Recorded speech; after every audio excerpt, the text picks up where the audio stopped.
আপনি একজন মানুষ, সবার কাছে কিন্তু আপনি প্রিয় হতে পারবেন না। কারো কাছে আপনি নগণ্য, কারো কাছে আপনি জঘন্য, আবার কারো কাছে তার সবটাই তুমি।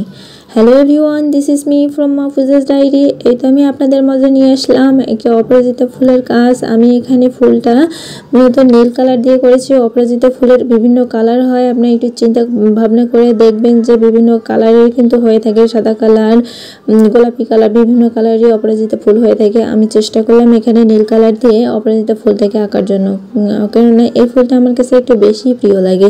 এখানে আমি একটা ফুলের কলি এঁকে দেখাচ্ছি। এইখানে আমি নীল কালার ব্যবহার করে আগে বর্ডার লাইনটা ক্লিয়ার করলাম, কারণ বর্ডার লাইনটা যদি ক্লিয়ার হয় পরবর্তী কাজগুলো এমনিতেই সুন্দর হয়ে যায়। বর্ডার লাইনটা কাজ সুন্দর না হওয়ার একটা কারণ হচ্ছে বর্ডার লাইন ক্লিয়ার না করা।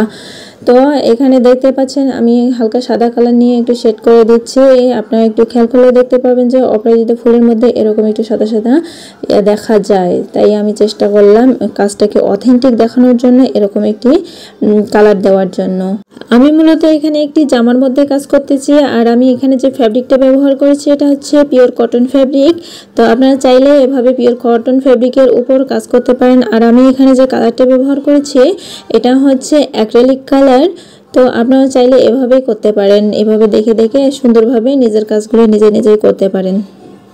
আর এখানে আমি শুধু অপরাজিতা ফুলটাকে আঁকিনি, আমি চেষ্টা করেছি ফুলের পাতা, ফুলের কলি, ফুলের ডগা এবং তার সাথে ফুলের বীজটাও কীরকম হয় সেটাও তুলে ধরার জন্য।